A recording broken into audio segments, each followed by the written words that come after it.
Got it. And we're going. All right. I feel like we got to kind of restart analysis-wise, though. 100%. Analysis before summary. Do you want it? You just bust out the summary, I guess. Saves me a little bit of work. Yeah. Keep it in order. That makes sense. So you guys jump in on anything you want to say, because I don't want it to be like me totally hogging this section. Generally speaking, the liberation theology, well, I guess start from the beginning.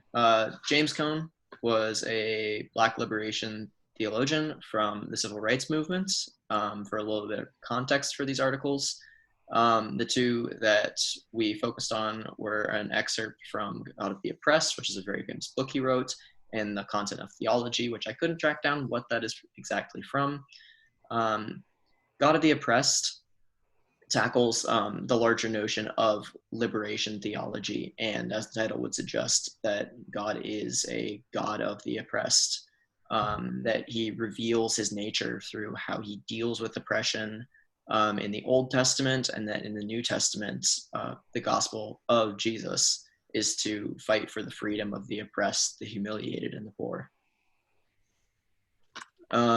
As far as the content of theology is concerned, that breaks down a lot more into the idea of Black liberation theology, particularly talking about white on Black oppression in America, and at times just general white disregard in American history for the humanity of other races. But particularly, the quote that I liked was that the struggle of Black oppression is an ontological symbol for oppression in America. To go to say that it's not that Cone believes it's the only form of oppression, but that it's a perfect case study. I think it's also important to note that Cone sees a difference between white and Black theology, in the sense that Black theology is very focused on that theme of oppression and liberation through Jesus, whereas white theology is very compatible with the systems of racism that have been supported through history to this point. So he kind of promotes the idea of Black theology as being a liberation for all. I mean, not just Black people, but anyone who's oppressed. And as Foster said, using Black people as a case study in America. Yeah, absolutely. It's interesting how he differentiates the two types, because it definitely seems as though with the whole idea of white theology, it's like you said, it's more related back into it's just different things can be pulled out to be related to some of the systematic problems that we have today. And then with, like you said, with Black theology, it's just closely related to looking to faith always through these hard moments. And it's interesting, I wrote about this previously, but how God is an underdog God. That's kind of what I coined him as. And I think that's just interesting to look at, because that's a theme that's seen again and again and again, but it's not really present within or spoken about heavily within white theology. I think he kind of says, I'm not sure if I'm correct, but he kind of talks about how they also use the Bible to what they can use. They think about how they can use the Bible from themselves instead of trying to kind of change themselves to conform with the Bible. And he also touches into how whites have to recognize how they have been shaped by our country's historical racial oppression, kind of how we all may be equal before God, but we have to kind of recognize how we're built up in an elaborate system of racial hierarchy. All right, awesome. So now if we want to go into a description of the relationship to Exodus, I guess I can start this one. Cone's theology ties into Exodus pretty handedly, in the sense that the Israelites kind of exemplify exactly what he's talking about as God being the God of the oppressed or the underdog. Through their time in Egypt, they are enslaved, they're treated awful. And through Moses and through the miracles and the plagues that he provides, he frees the Israelites from this enslavement. and sends them on their way to liberation and to a promised fantastic future. Yeah, absolutely. Another interesting element is the similarity and differences to the between the two forms of oppression that you see between the Israelites and modern Black Americans, and through the civil rights movement. Because in a way, I think you could argue they definitely follow a bit of a similar path, where you have physical enslavement, but as time goes on, you're taking more social issues that are still perfectly valid and dehumanizing, degrading forms of oppression, whether it be economical advantage, political disadvantage, kind of going back to that point of being the underdogs. Mm-hmm. Yeah, it's definitely a lot. I feel like it's pretty easy to take that in. Like for like the African American community to take that in, because it's obviously two different time periods, very vastly different times, but it's very easy to closely relate that and take that in as a way to like hold on, because they saw, like, if you look back into it, if you hold on to your faith, God did deliver to them like the promised land. So that's easily something that can be taken a little fast forward, and held on to like another point of faith. You guys touched everything that I was gonna say, but yeah. All right. One other point I want to make before we move on too is kind of the relationship with this Exodus passage and the rest of the Old Testament, in which the Israelites continually choose to kind of turn their back on God and at least forget him, and then God kind of delivers them into exile and to slavery again for periods of time, before they kind of change their mind and come back, although, we're not quite there yet. I might have to cut a bunch of stuff. I don't even know. I feel like we've already been recording for like 5 minutes, so at least. So I'll probably have to cut a little bit. I don't think she'll mind if it's over a little, though. Yeah, if it's like 9 minutes or something instead of 8, I don't think it'd be the end of the world. Yeah. All right. Analysis. I don't know how we want to kick this off. I feel like this is kind of hard to just be like, let's start, but there's a lot of different angles you can look at it from. I think, for one, to jump into an idea that we've discussed as a group before, definitely the notion of manifest destiny. It comes up briefly, albeit not by name, in the Content of Theology article, in talking about a general white disregard historically for the humanity of other races as a form of oppression in America. But an interesting dichotomy, or kind of other end of the spectrum to that, is you look at,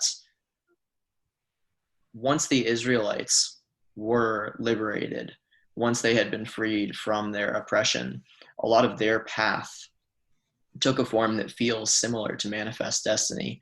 Now, granted, in that case, the key difference there is saying you have the support of God versus genuinely having the support of God. But it's still interesting to think about that notion of conquest and that kind of, I don't want to say war path, but path through the ancient Near East.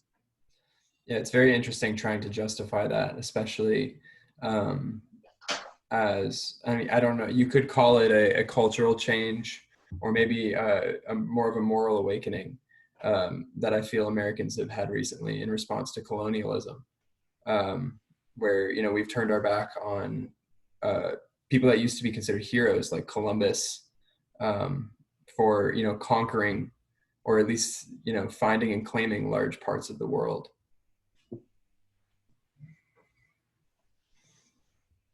I also like how like his main focus was also not to be like just peaceful people, but like to be peacemaking. Like the goal is to be a peacemaking people, like, if that makes sense. Like he kind of teaches them like Black theology is kind of like the goal is to liberate them from the white oppressors. Like they might not be able to do it in a peaceful way, but as long as they reach that peaceful goal, or if that makes sense.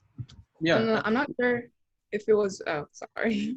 I'm not sure if it was like already previously said or if I like read it, but whoever brought up the point that like it's not like just the oppressed job to like overcome whatever they're going through.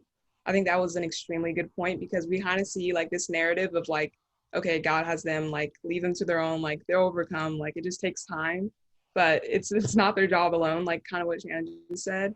It's kind of like helping to liberate those people, and that's a very important thought that I'm glad that you guys brought up previously. Yeah. There's an interesting, and this feels like a rather morbid point, but it does bring up a larger question for the future. In that, if you go back to the 1500s, right, when you have Martin Luther doing all of his work with kind of spearheading the Reformation in Germany, pretty much within a decade of the Bible being translated into a common tongue for the first time, you have the peasant class all across Europe revolting and using the Bible as justification, totally rightfully so.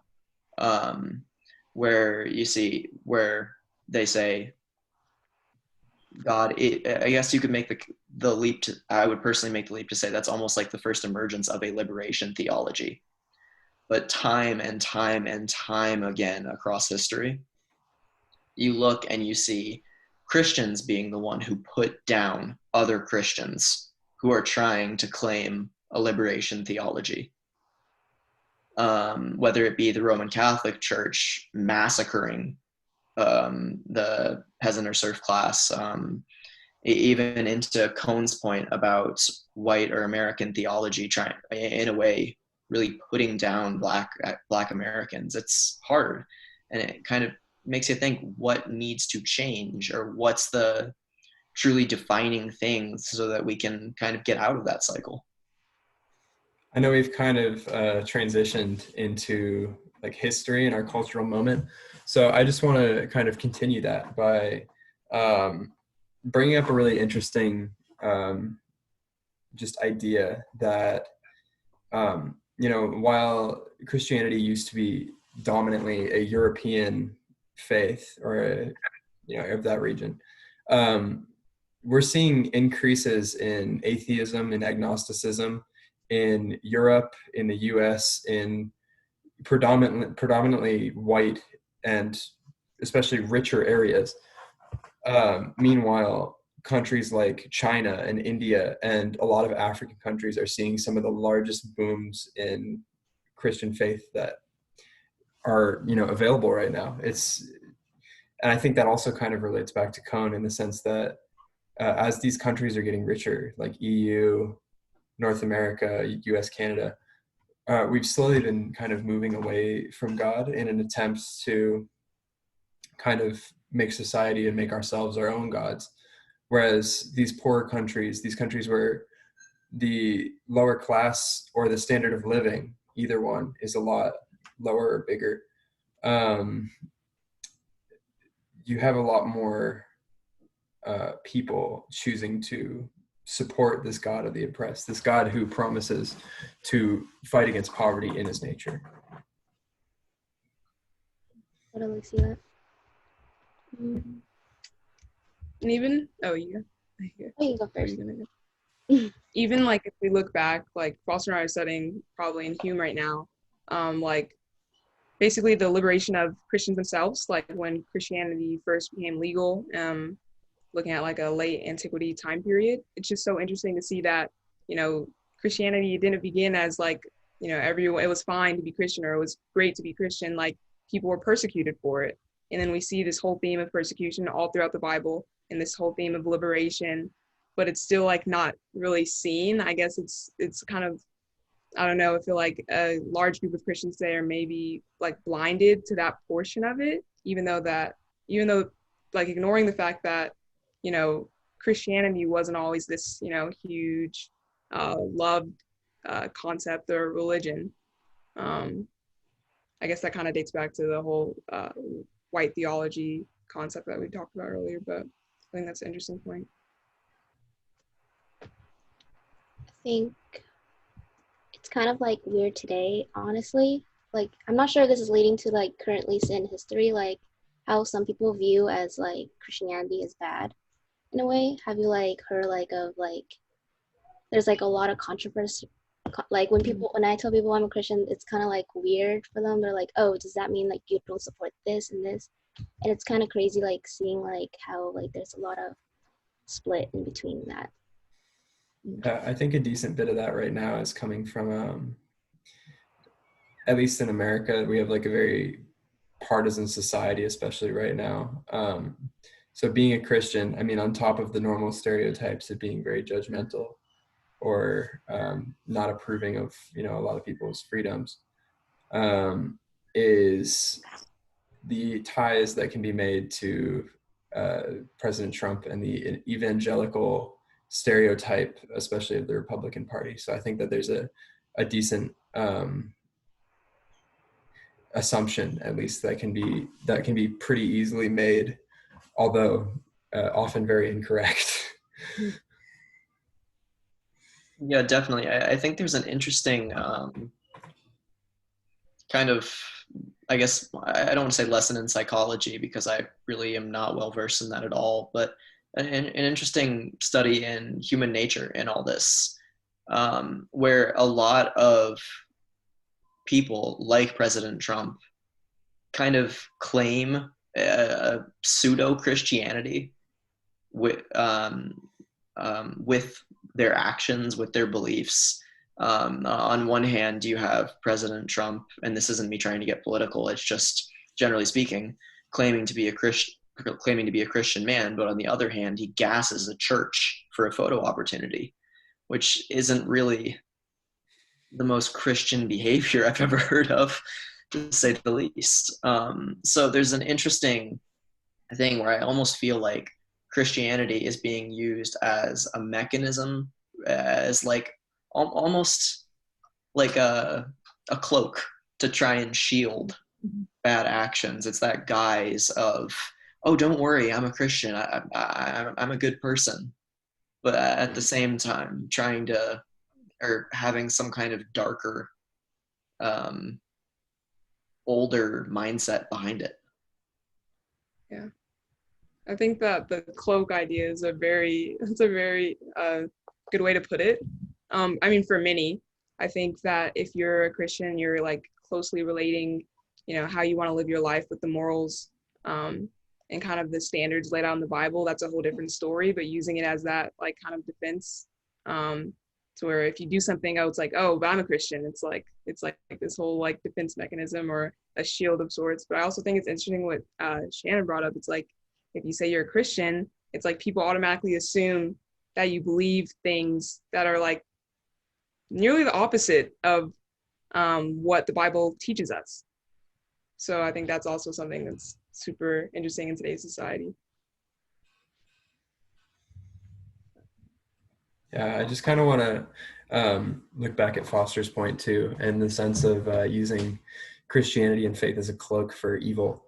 You know, I mean, it's. I know it was brought up earlier too, but you know, it's something we do see time and time again, whether it be, you know, the slaughter of thousands of people, or you know, even like the Holocaust is an example of you know, claiming to be doing God's work, but also harming millions and millions of people. So yeah, it's definitely something that can happen. Also, we should probably start wrapping it up. I think we've been talking for like 20 minutes. Yeah, honestly, I already have a lot to cut down. we should also just somewhere put a link to this full uncut one, if that's true. Because this has been really cool. I've actually really enjoyed this discussion, at least particularly the latter half of it has been really interesting. Yeah, no, I love discussions like, I mean, if you ever want to like, this is gonna sound pretty nerdy, but like if you ever want to like just talk about something like politics, philosophy, whatever, I freaking love philosophy. So hit me up, dude. When all of the craziness of the middle of the semester ramp up cools off, I might have to take you up on that. All right. Yeah. I don't know if y'all watched the debate, but yeah, Yikers. Who did it? True. was the first one I'd ever watched, and Yeah, same. I Fully. wish it wasn't, but Yeah. I've got a one-picture summary for you guys. Yeah, sounds about right. Looks about right. Yeah, I saw an edit where it was the debate, but it was just like a Call of Duty lobby audio over it. They're just like yelling at each other the entire time. All right. I will stop the recording.